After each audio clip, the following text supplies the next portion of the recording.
So the next presentation is a presentation on the I-35 and Gardner Road Interchange project. We're going to be listening to our Chief Engineer, Tim McEldowney, and I believe we also have Simon Sun from KDOT on the line. So please take it away, Tim. Yes, good evening, Mayor, Council. So we have an update on the ultimate interchange improvements that are to be done at I-35 and Gardner Road. And just before we get into that, I wanted to just give a real brief history kind of on how we got to where we're at today. You may recall back in 2016, we applied to Mid-America Regional Council for funds to basically improve the north side of that interchange where 191st Street connects adjacent to the ramp terminals. There we had a lot of congestion, and we were awarded $1.4 million from MARC to go towards that project. So before we got into the design of that actual project, we needed to go and do an alternative analysis and look at, okay, what do we need for the future interchange? And at that time, we looked at many different alternatives for the ultimate improvements. And at the end of the day, we all agreed that diverging diamond interchange would be the appropriate solution for our traffic issues and to fix the problems we have down at that location.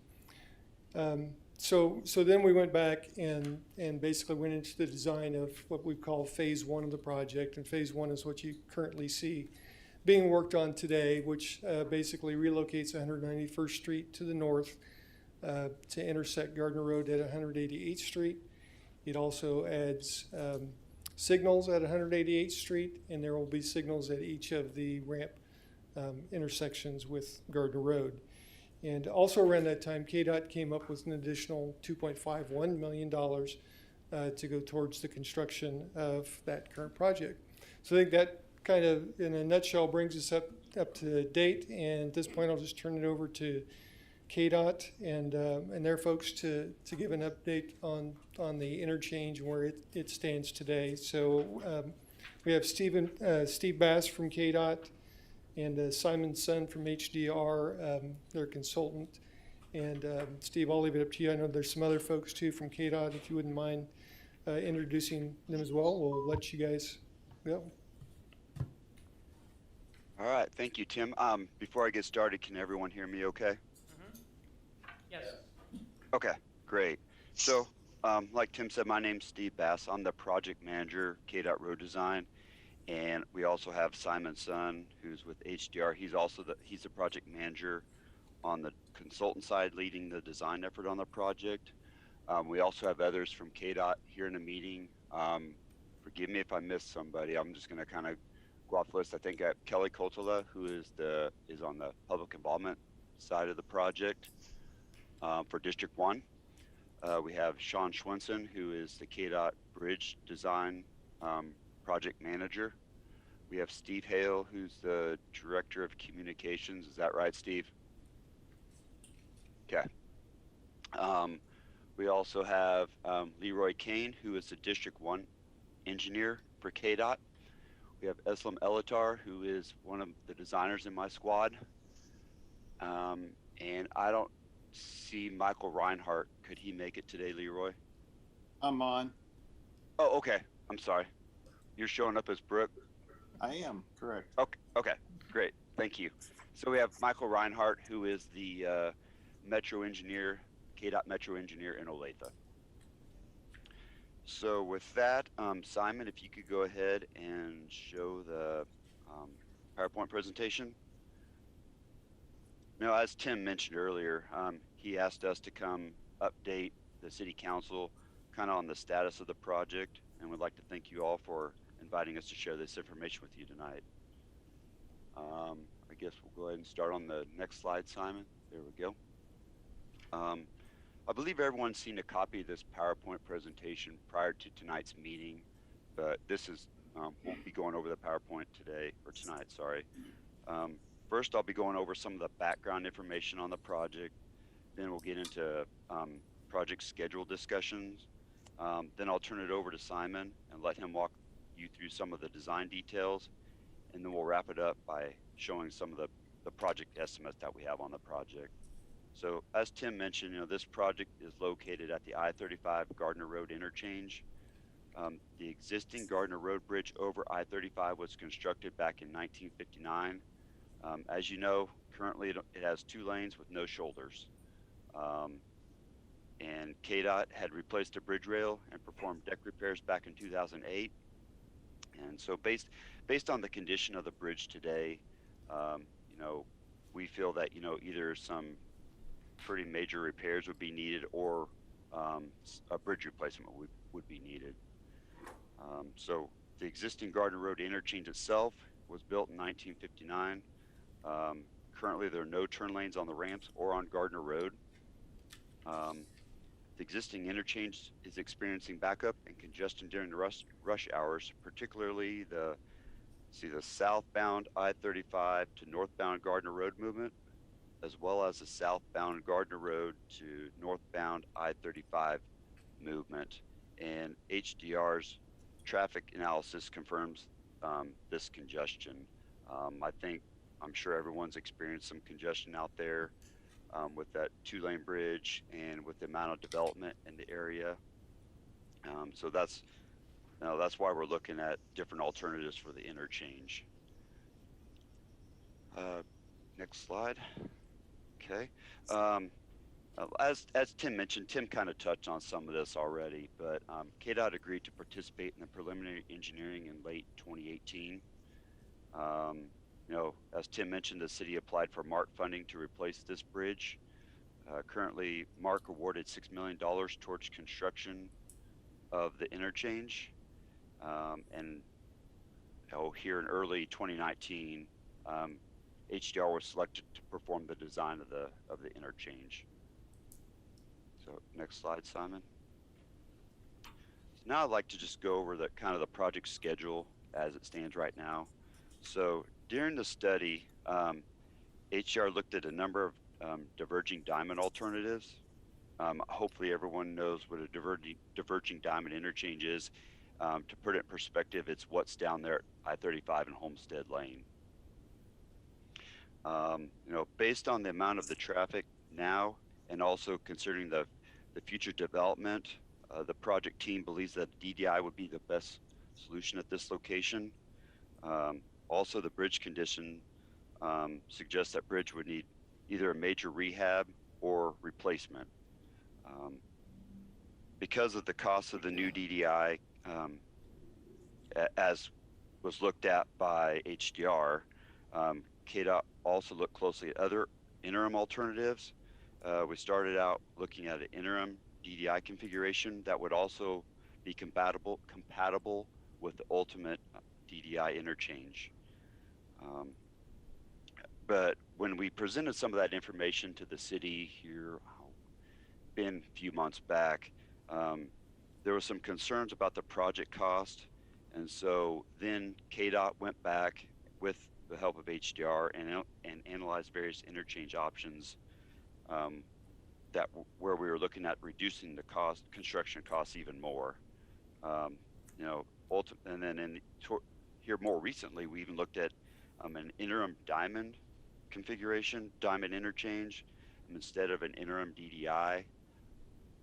And we'll kind of go over some of those details a little bit later when Simon starts to discuss the more details of the project itself. But here more recently, I think back in, it was November of 2020, KDOT executive staff approved an interim bridge preservation project to replace the existing bridge with a diamond interchange that is compatible with the ultimate interchange configuration, which is the ultimate DDI configuration. So right now, we're currently in the preliminary design phase as shown in blue there. We started kind of some initial preliminary design back in October and hope to wrap up some of the preliminary design later this year. So right now, like I said, we're full steam ahead on the design effort. And then also, as part of the design effort, we're also looking at the ultimate, so really we're designing the ultimate interchange configuration as well as the interim. The reason we're designing the ultimate interchange configuration is because we are looking at preserving the right-of-way for the ultimate project. There's been lots of development out there, and more coming, and we're just trying to preserve the right-of-way so that sometime in the future, when we do construct the ultimate diverging diamond, we already have the right-of-way acquired for that. Looking back up on the schedule then, right-of-way acquisition, KDOT hopes to start that acquisition sometime late this year. And then also HDR will start working on their final design of the project. We're looking at utility relocations starting roughly November of 2022. And right now, KDOT has assigned a letting date of September of 2023 for this project. So let's see. So now I will turn it over to Simon so he can kind of go over some of the more detailed information as far as alternatives that we're looking at right now. Great, thanks, Steve. So what's on the screen right now, as Steve has mentioned, there are a interim configuration or interim improvement projects that we're looking at, and that is in the form of a bridge replacement project. That's kind of similar to what the configuration looks like today, which is more of a diamond interchange. So what you see on the screen here is a picture of the interim improvements. You can, some of the key design considerations, Tim has already mentioned the congestions at the ramp terminals. City has also expressed, pedestrian accommodations through the interchange is going to be an important consideration, and that kind of the future bridge or whatever the future improvement would be must accommodate pedestrian combinations. So that's something that we heard loud and clear. Of course, Tim mentioned phase one of the project is the realignment of 191st Street on the north side of I-35, or i.e. what's kind of shown there in purple lines there. That's the city's Locust Street realignment project. So, it's important for this interchange project that ties into that as well. There is a lot of coordination per se with the city staff in terms of some of the development that's going in there, with Quick Trip being one of the key considerations here more recently for us. Talking about compatibility, it's also important to think about, how this interchange could fit into a more ultimate design, as Steve has mentioned, an ultimate interchange configurations. And of course, take that a step further. We all know traffic here on I-35 has only increased in the past, and will continue to do so. So a possibility of accommodating a future expansion of I-35 into an 8 lanes, just thinking ahead a little bit, and kind of, future proofing a little bit. And of course, the last thing on here is the construction traffic impact. Anytime you have a construction project, especially with Gardner Road being kind of the southern access to the interstate for the city, how do we minimize the traffic impact as the interchange is being implemented? So those are the key considerations. So, what you see on the screen, some of the key features per se, to adjust the near-term congestion relief, we're looking at widening of the off-ramp on southbound I-35. Existing is 1 lane. We're currently looking at widening to 2 lanes, because we feel like having 2 lanes is going to allow, at least facilitate some movements here off the interchange, and that in conjunction with some of the other things that we're doing, such as adding turn lanes on Gardner Road. So the existing bridge, as we have mentioned earlier, is a 2-lane facility. This proposed bridge that we're going in is actually going to be 4 lanes wide. What that would allow us to do is to accommodate additional turn lanes on the southbound Gardner Road direction to kind of help, facilitate traffic movements, during the peak hour. Also on this bridge, it has accommodation for I guess what I call a widened sidewalk section per se, that will, with the sidewalk continuing to the north and south, or at least within the footprint of what's shown on the screen. Now, I know you're interested in seeing perhaps some details, and I've got some PDFs here that we can certainly bring up on the screen here to get into a little more zoom-in view if you like. But, for the time being, I'm just going to keep going. And the last point I want to make on this, as far as the key feature, is that the new structure, the new bridge, is constructed on an offset from the existing alignment, you may notice. So, if I guess what I could call, as you're looking at it, there's a wiggle in the alignment per se. So the purpose of that is twofold. Number one, it allows us to reuse the bridge in the ultimate configuration, which I'll bring up here on the screen shortly. Another advantage of doing that per se is that the new bridge can be constructed next to the existing, while existing traffic can be maintained on the existing structure. So, while certainly I'm not going to sit here and say that traffic will not be impacted, but hopefully with building the bridge on an offset, it would allow perhaps some minimization of traffic impact during construction.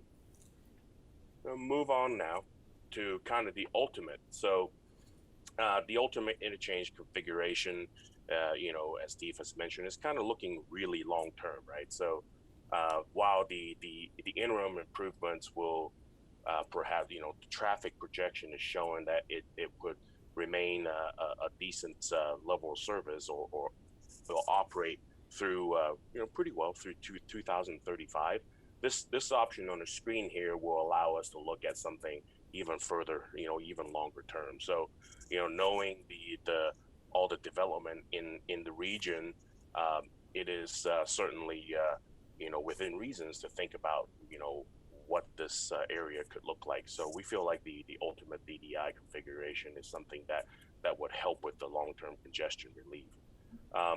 Kind of thinking about key consideration, as I mentioned, long-term congestion relief. Pedestrian accommodation is something that will definitely maintain or continue forward from the interim configuration to the ultimate. I kind of talked a little earlier about compatibility with the bridge. If you're going to spend that much money building a bridge, we want to make sure that there's a plan forward to make sure this fits in with kind of the ultimate vision of this area. And then, of course, whatever we do, we still have to maintain compatibility with the Locust Street improvement or 191st Street realignment that we talked about earlier. So the purple lines on the screen here kind of gives you an indication of perhaps where the project improvement would be in black and how it ties into the Locust Street improvement in the future. So, key design feature, I'm not gonna repeat it. I think I kind of jumped the gun a little bit and kind of spew out all the good stuff, but it's going to be at this diverging diamond. It's going to have to allow us to reuse the bridge. And then also really the last thing is, similar to the interim, we also got to think about how this configuration would allow us to minimize traffic impact during construction. So in this case, you can see that on the figure there's a fatter bridge, if you will, a wider bridge, and then a narrower bridge. So the narrower bridge is built on an offset alignment as well from the first bridge. So kind of similar benefit. It'll allow you to build that bridge on an offset alignment while traffic is on the I guess pseudo old stuff from the interim project, if you will.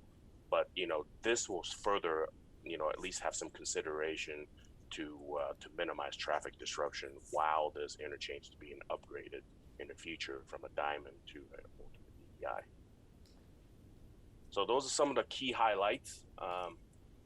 Let's skip over a little bit to turn the floor back over to Steve to talk about project costs. And if you have any questions and want to see some details, we can certainly dive into it. So Steve. Okay, thanks, Simon. And I apologize, everyone.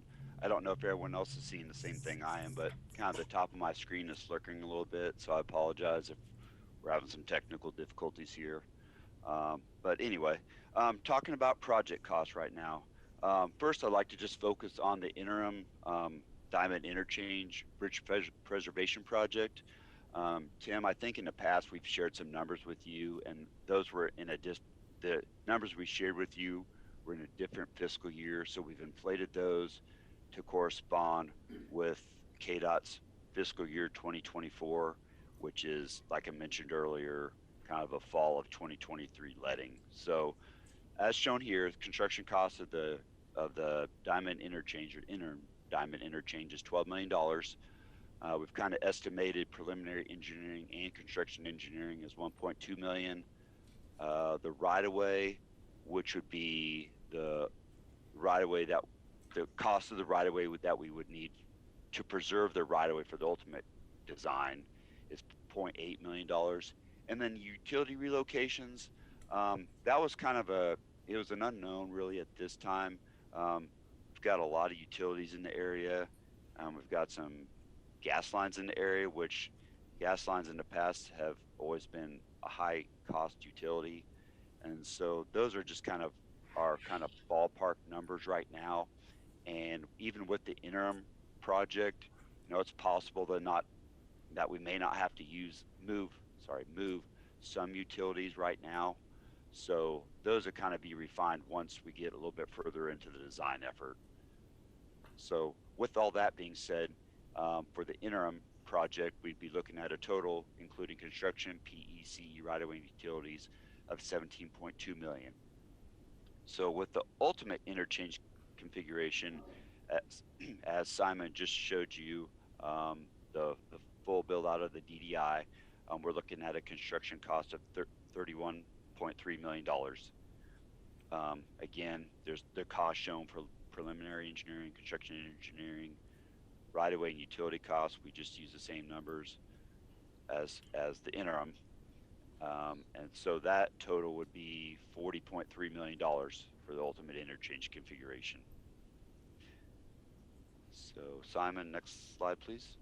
All right. And so, like I mentioned earlier, we're designing the ultimate interchange so that we can preserve the right-of-way, but more short-term, we are looking to construct the interim Diamond Interchange Bridge Preservation Project here in late 2023, or let the project in late 2023. So again, there's a construction cost, $12 million, and then those are all the numbers that you had seen on the previous slide. But one of the things I want to point out on the funding source is for the construction cost, kind of as was discussed earlier, Mark had, the city applied for some funding through Mark, and they were awarded $6 million. And then I believe there was a $1.5 million match by the city. So there's $7.5 million. And then what KDOT, and so based on the cost of the project, $12 million is, obviously quite a bit higher than the $7.5 million that you all secured for funding. And so KDOT talked internally, and we noted that, KDOT would be willing to fund the remaining construction cost for this bridge, which would equate to about $4.5 million. As far as the preliminary engineering effort goes, there was a meeting held, I think it was back in 2018, where the city would be responsible for 10% of the PE costs, and KDOT would be responsible for 90% of the PE costs. And then construction engineering, KDOT would be responsible for that. And then right now, the city is responsible for right-of-way and utility relocation costs. So you can see kind of down there at the bottom, we put together the total cost, obviously the $6 million in Mark funding, and then adding up some of the other costs from above, there's $4.4 million city, and then KDOT would be responsible for $6.78 million, which would be construction cost and the 90% of the preliminary engineering and construction engineering, sorry. So with that, that's what we have for the project. So I guess now we'd like to just open it up for questions. All right, well, thank you very much, gentlemen. Appreciate your presentation. I'm going to open it up also basically to the council and see if they have questions. I have a couple, but you might ask mine. So, Councilman Gregorczyk, you want to start off? Yeah, thank you, Mayor. For me, I just want to make sure that Phillips 66, which has been a long-standing patron to the city of Gardner, and I know of at least its second ownership as well as its first ownership. So I just want to make sure that the Gardner Road access internally, I'm sorry to digress, but internally we've already handled kind of the western entry to that site through the relocation of locusts, etc.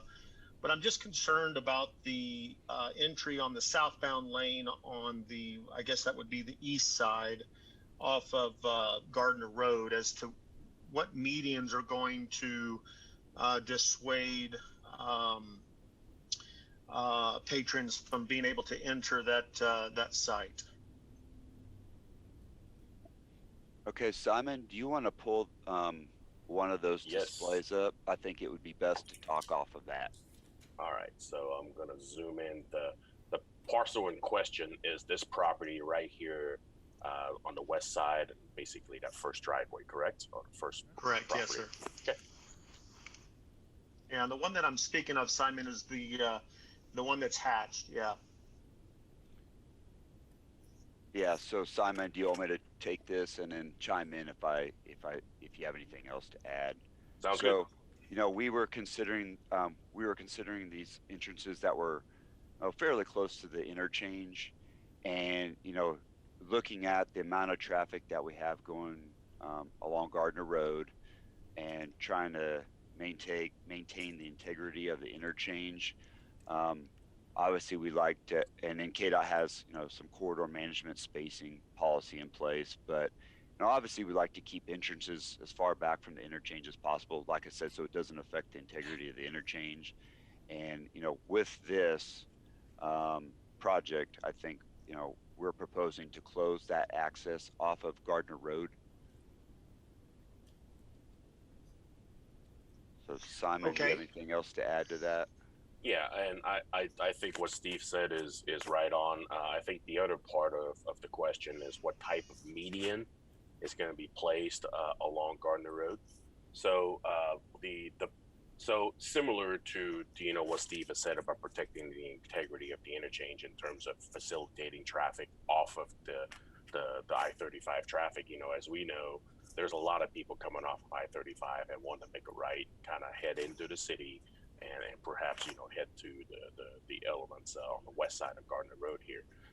Unfortunately, any kind of breaks, median breaks per se, in along this route would definitely present some challenges from a traffic operations perspective. So, long-winded answer, I apologize, is that there will be a median, a raised median, at least for the interim configuration that you see here. You can see this island here in black. Basically, it's going to be prohibiting, any kind of turning movements until you get up to 181st Street, 188th. I'm so sorry, 188th Street. So this is the way that we need to preserve the operations, because, like I said, there's also some safety concerns with if you have people trying to make left turns and things like that, to conflicting movements and things like that, would pose a challenge. Maybe I will go ahead and flash out what the ultimate configurations. Perhaps it will shed a little more light into what we're talking about here. So let's get oriented here. We'll click 188th Street intersection right here. So this is the ultimate DDI. You can kind of see the reason we have to close the driveway at the interim configuration is that ultimately in the future there's going to be some widening here to accommodate some of the turn lanes and things of that nature. So the median here is going to be closed off, similar to what's happening during the interim. And like I said, the reason for that is that with the traffic growth that's expected between 188, all the way south through the interchange, just from a traffic operation perspective, that needs to happen, or there could be some potential safety concerns if we leave that open. So I'll pause there. And Steve, you have anything to add? No, I don't. Simon, back on the interim, if you could flip back to that real quick. I don't know if you mentioned that, Simon, but I think we're looking at still placing signals at the ramp terminal, correct? Yes, there will be traffic signals at both ramp terminals. Okay, just wanted to make sure everyone was aware of that. Yeah, that's huge. Gentlemen, I appreciate your explanation. So just to be clear, we're going to close off that existing entrance off of Gardner Road to that site, and the only entrance that business owner would have is on the west side or the Locust side. Is that correct? Yes, it will be this driveway, just based on what I've seen from the Locust Street plans. Okay.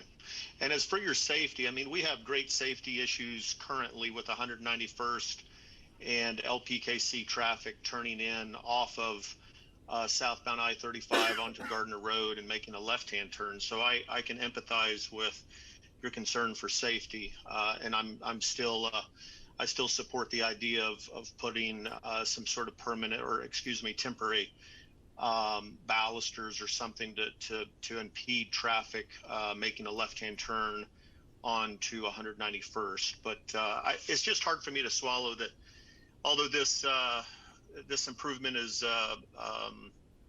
timely and much needed, it's just hard to see that we're going to close off an entrance off of a main road, even for the southbound traffic off of Gardner Road, to enter and get fuel and snacks and so forth. So, but nonetheless, I appreciate y'all's explanation. You're welcome, sir. All right, anyone else? Yes, Council President. On the financing, on the numbers that you put up there, this would be roughly 3 years in the future. Are those, is that present day money? Is any inflation accounted for in those numbers? 2024? Yeah. So, Yes. Simon, can you go back to that slide real quick? And Working on it. So, okay. All right. Yeah. So the funding. So HDR on their estimate, they used current construction dollars, and then we do. KDOT has an inflation rate that we apply to projects that goes from fiscal year to fiscal year. So those project costs are inflated out to fiscal year 2024, or construction years late 2023. Okay, So thank yes. Councilman. As far as the ultimate, I can appreciate designing for the ultimate. That makes perfect sense. I'm just curious, and this is early, but with the percentages where the city's responsible for 10% of preliminary engineering and basically 12.5% of construction costs, for the ultimate, will it still be that similar ratio? Is that projected that way?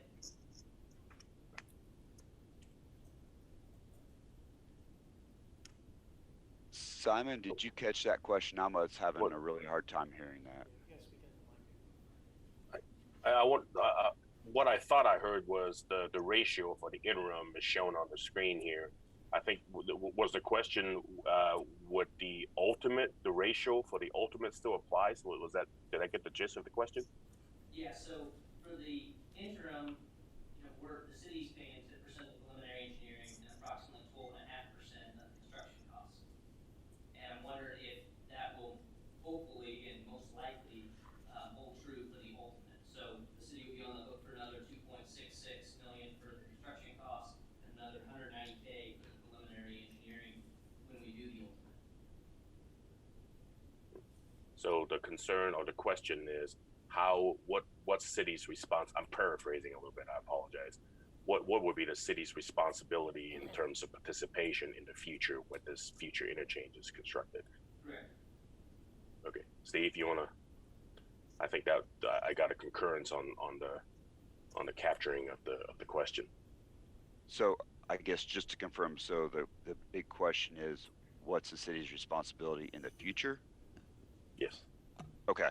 So right now, for the future project or the ultimate interchange improvement project, I don't think that we've identified who's responsible for what at this time. Right now, we have KDOT has a local consult in place. So, if this project is of interest to the city and they want to see, a regional interest, we encourage the city and others to bring this project to the local consult and, get it in the project development pipeline. And really, I guess that's kind of the steps that at least we're following right now with projects. But as Simon mentioned earlier, this project, the ultimate won't be needed for quite some time. And so it's my guess that, you know, funding will be discussed probably in the, you know, a little bit later in the future as we see the need to go with the ultimate DDI configuration. Anything else? Did- Okay. Yes, thank you very much. Councilman? Nothing? Councilwoman? I don't really have a question. I just would kind of agree with Randy about blocking the driveway for Phillips 66. Like, it concerns me there's not a good way to get to their business. But I mean, I understand why we had to do it, but it still concerns me. Okay, thank you. The questions I had actually weren't asked. It's kind of interesting. So I'm looking at the interim improvement, and I see the relocation of the ramp, and that's great. I'm a little concerned about the time frame. 2024 is a significant amount of time. You're talking 3 years out. I don't know if any of you or anybody in the regional group has gone out to take a look at the Gardner Road Bridge as it currently is situated, or how it's the current condition of the bridge. It's significantly degrading. It's degraded quite a bit even in the last 2 years with the additional truck traffic that's gone across it. I'm a little concerned that without some interim steps taken by KDOT, that there may be some even accelerated degradation on that particular bridge. Have any of you taken a look at it lately?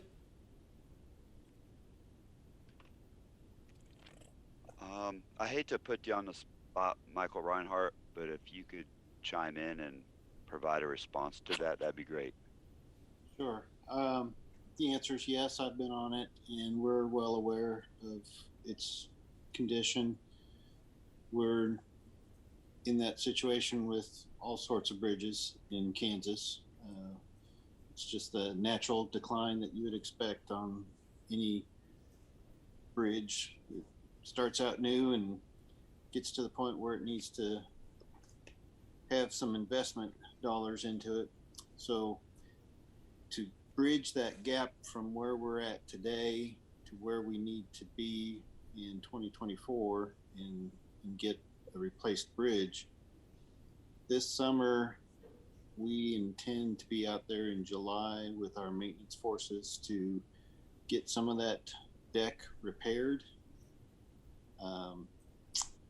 The thought being that the Locust Street project is going to necessitate a short period of closure of that bridge. And due to that closure, we thought that would be the prime opportunity for us to sneak in there and get the deck in better shape.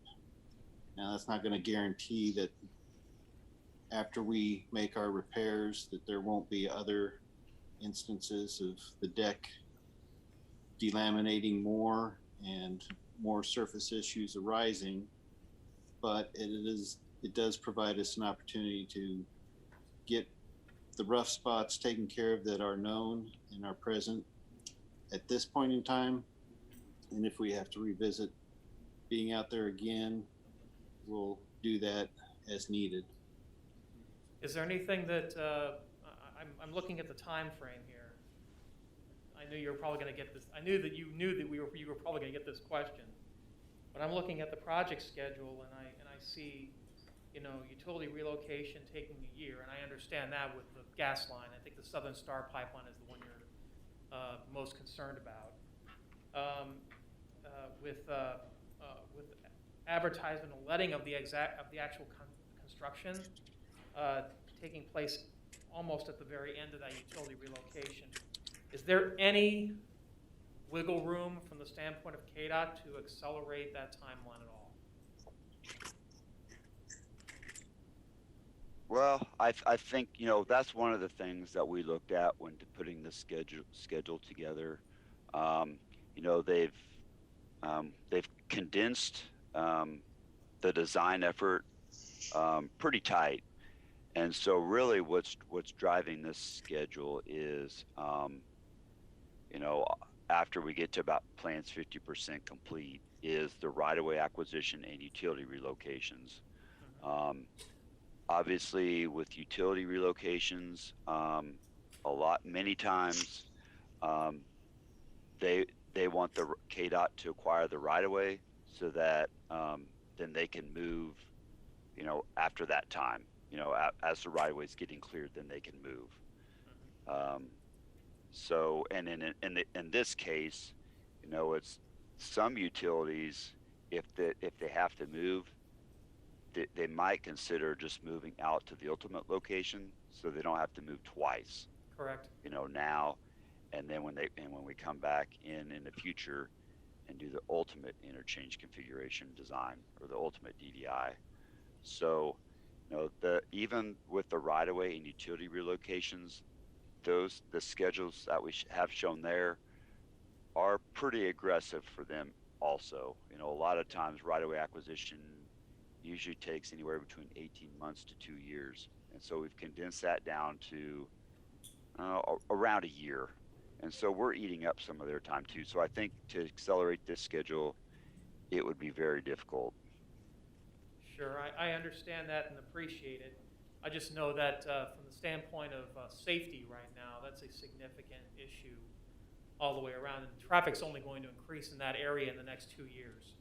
And so I don't know if there's a possibility that we could do things like signalization or anything like that in the interim, like a temporary signal on those 2 ramps so that at least we can have people, maybe govern the traffic flow a little bit better as it currently stands, because as I said, that traffic's only going to increase over the next 2 years, and waiting till 2024 to get any kind of improvements on that bridge other than resurfacing might create problems. Now, Yeah, Simon, oh, go ahead. Sorry. I think Tim is Yeah, about that's to say fine. the same Excuse thing. me. This is Councilman Gregorczyk. I just want to piggyback on what the mayor spoke about. And I don't know if we've done traffic studies at the 191st and Gardner Road interchange. And this is back of the napkin math because I've not performed any studies. But I would say a bulk or a high percentage of the traffic that we see is coming or going to LPKC. And they're a great neighbor to us, as well as the city of Edgerton. But in my mind, if we throttled the entry exit of that traffic, that would push traffic further south to the diverging diamond that was built for LPKC and the truck traffic. That's, again, I've been a proponent for that, to throttle that traffic, which may provide some amount of extra time to the bridge deck itself, but I'm not a professional when it comes to that. Any thoughts?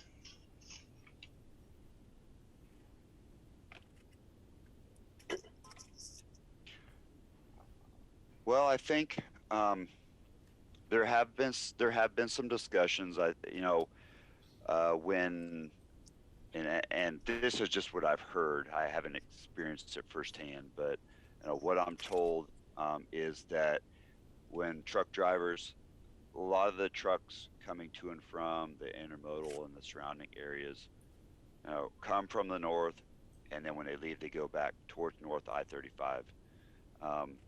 And what I've been told is when the trucks type in, like the address of the intermodal or a warehouse or something, it's giving them the shortest route, which it's having them get off at Gardner Road, and then they're accessing that area via the Gardner Road interchange. I don't know for sure if KDOT's reached out to some of these different mapping places to have them rerouted. I don't know that for sure. I don't know, Michael or Leroy, do you guys know any more about trying to get trucks to utilize the Homestead Lane interchange rather than the Gardner Road interchange? Well, can I interject for a moment here? It would be an immense help to, and I think we've seen a lot less truck traffic coming through there since you guys put that the rotating lit sign on the road because of the 199th Street reconstruction, to tell the trucks to go down to exit 205 for the intermodal. I mean, is there any possibility that we could have some signage on southbound I-35 that directs trucks to exit 205? That would be a big help, and it would keep those folks from just being slaves to their GPS, and it would give them directional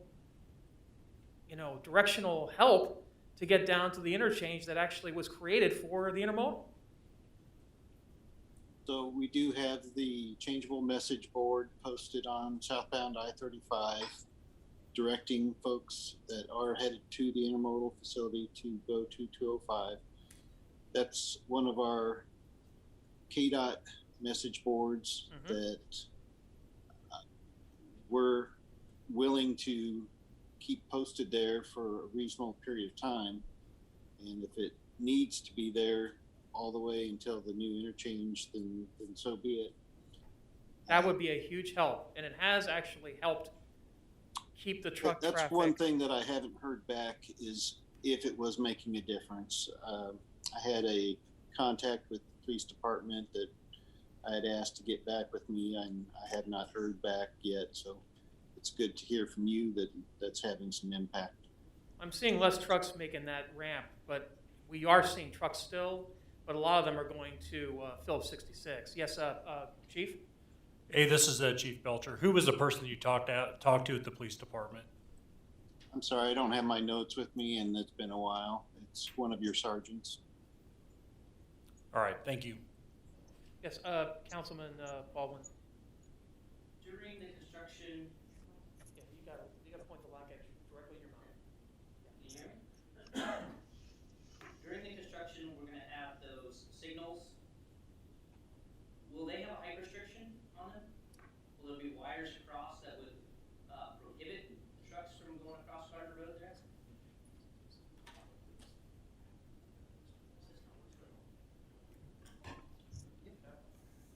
I'm sorry, I'm having a little trouble. Can you hear me now? Yes, thank you. Okay, so during construction, there's going to be the signalization at the ramps. Will there be wires across those temporary poles that would have a height restriction precluding the big trucks from going through there?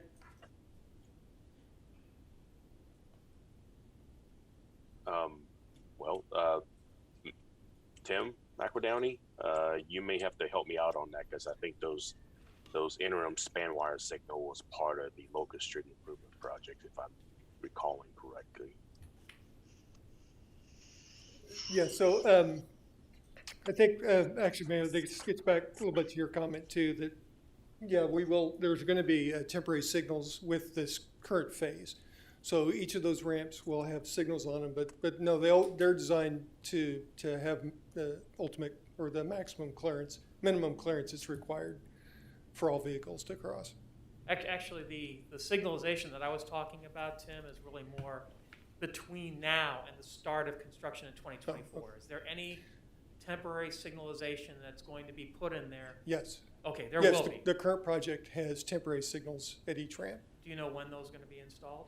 This summer. Yeah, This summer. With this project. So, Great. So by the end of the year, the schedule is for this project to be done by the end of the year. Okay, thank you very much. That's phase one, the one that includes Yes. Locust Street. Yep. Okay, thank you. Mhm. Yes.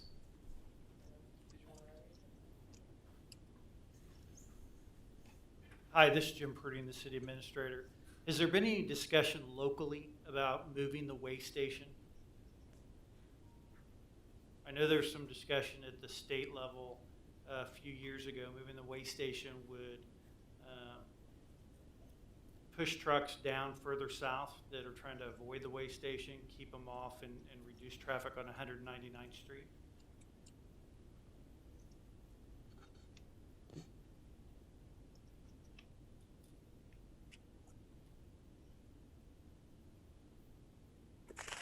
I don't know who needs to comment on this, but as the Metro engineer at the Olathe office with Johnson County under my responsibility, I've never heard of any comments about moving the weigh station. Interesting. We had heard, as part of the Southwest Johnson County Transportation Plan quite a while back, that they were considering moving that weigh station because it was it had too small of a footprint to be able to handle additional truck traffic. Has that changed then? So I've started with KDOT in May, and as I've said, I've not heard anything mentioned in that regard, so Okay. it predated my presence. Oh, that's fine. That's fine. I'd love to see if there's somebody at KDOT that, that might have been involved in those original discussions that might be able to shed some light on that. So this is Leroy here. I'll jump in here. I've been at the district for a little over 3 years. And in that 3-year time span, I've not heard any substantive conversation about moving that way station. Okay. That's not to say that, there may not have been that discussion. It sounds like there was, but it predates my time at the district. And as I said, in the last 3 years, I've not heard anything that would indicate that any sorts of plans are imminent. Okay. So yeah, 2013, I think, is when the last transportation plan was passed. So that might give you a little bit of a reference of point in time. Gotcha. Thanks. Yep. Michael, who would we direct that inquiry to or to start that discussion?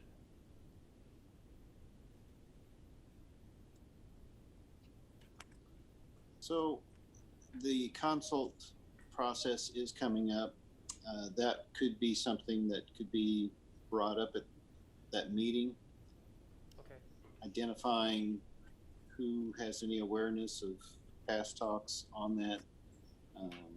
We might have to do some digging to find the right person and how it originated, whose idea it was, and what benefits might be gleaned from doing something different than what we have today. Okay. And one more question. A big influencer, a big stakeholder in this, of course, would be the Kansas Highway Patrol, the motor vehicle, the enforcement, the Motor Vehicle Association, whatever that arm is. I'm having a brain cramp. I think it's right Motor now. Vehicle Enforcement Division, I think is what you're talking Yeah, about. yeah. Yep. Mark?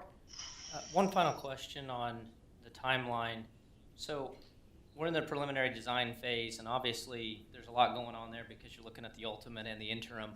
My question is, why does the final design, why is it pegged at 17, 18 months when the vast majority of it will have to be done during the preliminary design? Is that, just for my reference, that, can you educate me on that?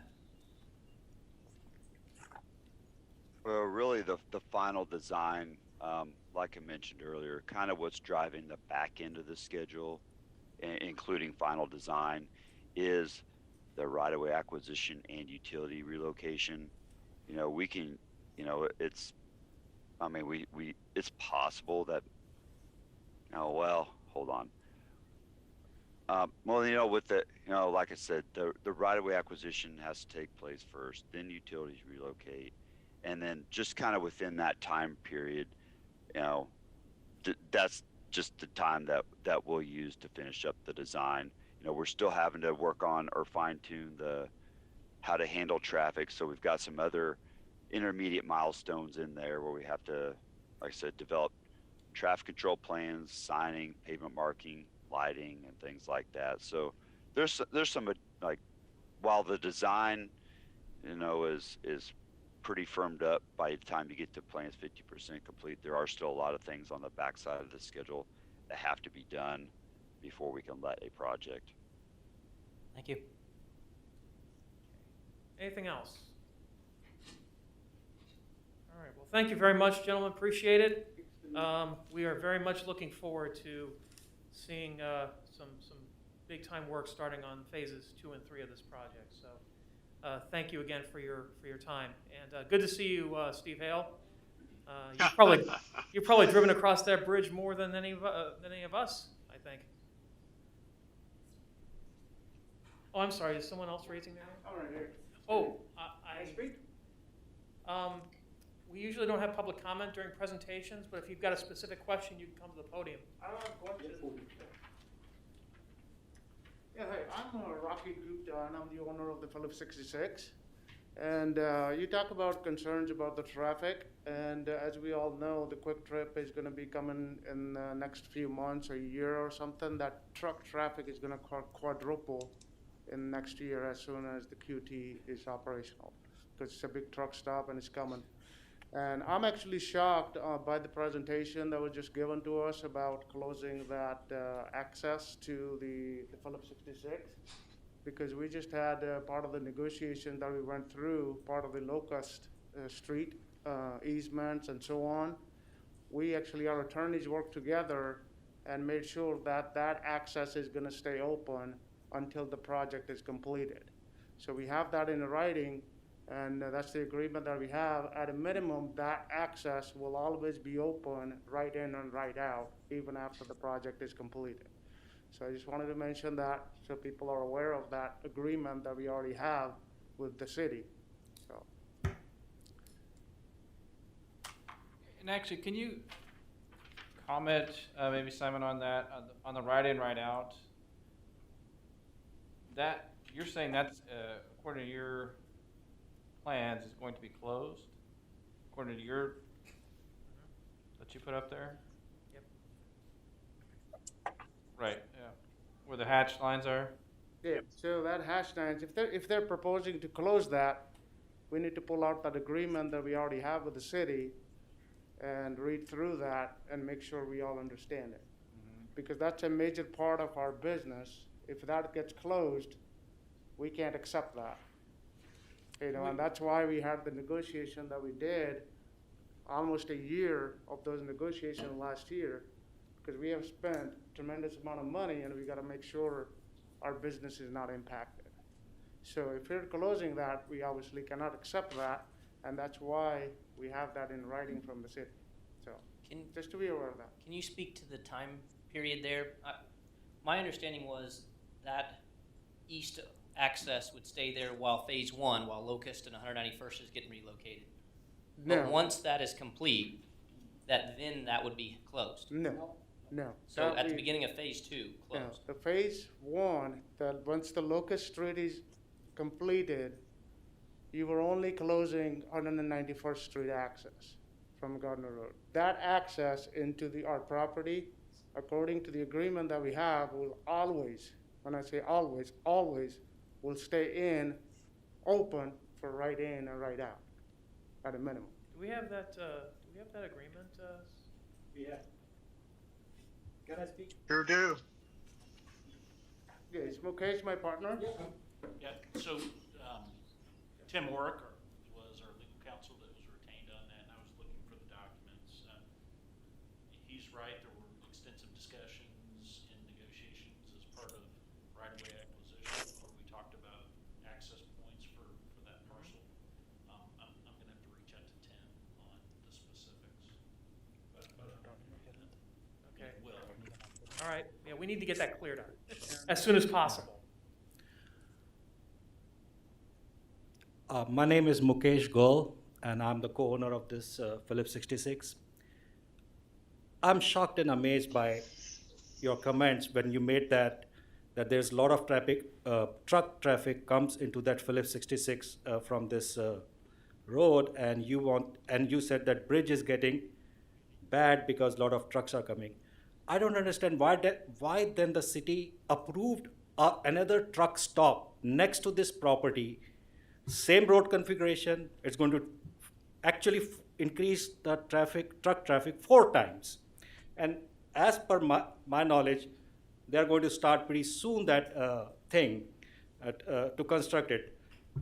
Your ultimate project is going to be finished in 2024, but before that, in 3 years, QT comes in with a truck stop, more traffic. So what's the city planning? On the top of it, to hurt our business, you're proposing to close this access, which is definitely you are favoring a big corporation versus the small businessman. I find it very, very shocking what the city is doing here. And why did they approve another truck stop when you were so much concerned about the truck traffic? And because of that, this big project is going on. So Well, the city, this is not the city. tell me that, and then you want to close our main access, that's going to take our 50 to 60% of the business in one shot. Although we have a written agreement with our attorney, Aaron, we have a legal document which prevents that to be happen. So We're gonna figure this that's my out. feeling. I'm sorry if I spoken or if I shouted. I don't have that intention, but just my BP got up, as you can understand. I understand. We spend so much money on this, and we are a small businessman. We are being hurt from all the corners in this.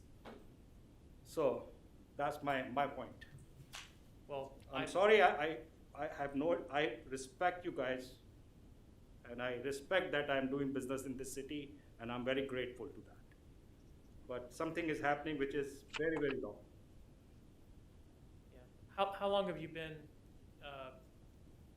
how long have you had this station? We have owned the car wash for almost 4 years now, and the Phillips 66 we bought 3 about years. 2 years ago. Three. Two and a half years ago. Yeah, about 3 years.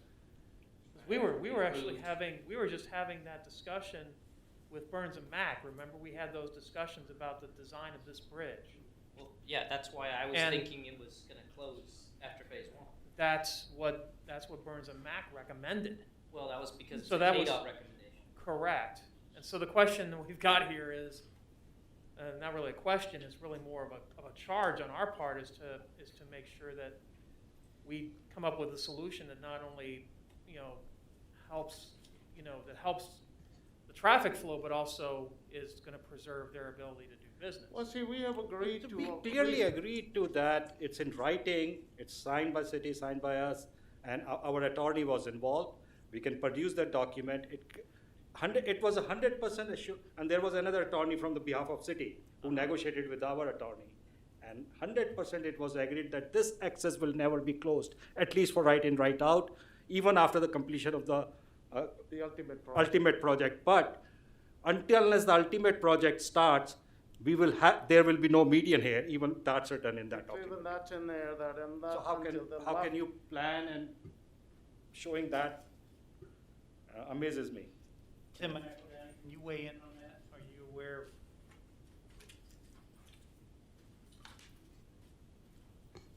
Yeah, I can just go back to our previous discussion. This goes back to the previous owners of the property. And we always talked about, someday it would be right in, right out at best, once we got to the ultimate interchange. But it was our goal to, especially with the first phase, to maintain a minimum of a right in, right out. And we're actually going to maintain full access through the first phase. And the question was always going to be, okay, during the second phase, our goal was to hopefully at least still have a right in, right out during the second phase. So, I mean, I think, these are always issues we have around interchanges. Anytime there are improvements, and hopefully we can work with KDOT and see about the possibilities, maybe of maintaining the right in, right out through the second phase here. It sounds like we have an agreement that says we must. Yeah. So, I mean, it as a non-engineer, person sitting here, I don't understand why the right in, right out would affect traffic that drastically. I mean, just looking at it, obviously a left-hand turn right there that could be a problem. Yeah. I know the right in, right out, I don't see why that affects it. can we pull up the ultimate design, please? Of course. All right. So Ultimate, yeah. on the ultimate design, that's really tight. And that's gonna create an issue. If there's a way we could possibly offset or whatever that particular entrance, that might work, but yeah, on phase 3 as it stands now, and again, that's 2030 plus, and we could probably revisit that, but it sounds like we have an agreement that says that we must preserve that, so we're gonna have to have some discussions on that with KDOT and our legal people and our engineers to see if we can preserve that right in, right out. Well, as I stated earlier, I was concerned about that driveway, but now I'm more concerned that if we already have an agreement Yeah. signed and we have a direction that we promised and everybody agreed to, Absolutely. we can't change that. Nope. Yeah, we'll figure it out. Yeah, Okay. yeah. Well, yeah. Thank you, everyone. Appreciate that. Thank you, Mr. Sim. Appreciate it. Mayor, just a closing comment on the same subject. Yes. Is KDOT or is there land or easement available to put in a short right-hand turn lane similar to what Quick Trip has off of Old 56?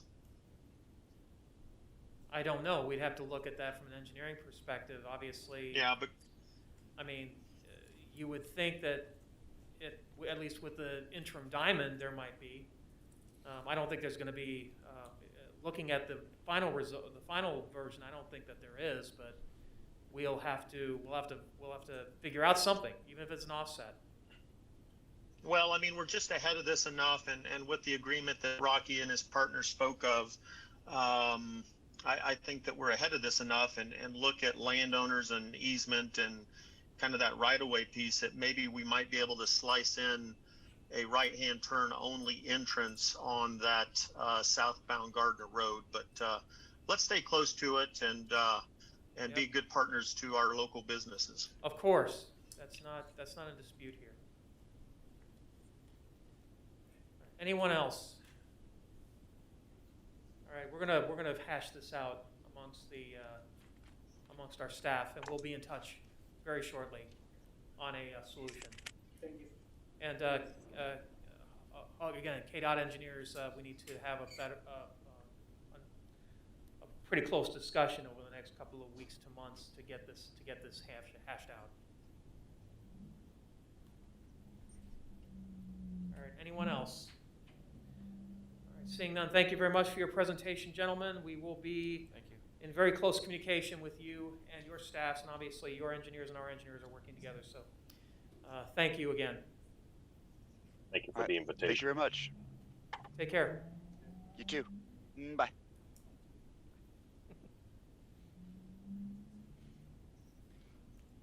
Okay, let's move on. We have a 2020 end-of-year financial report.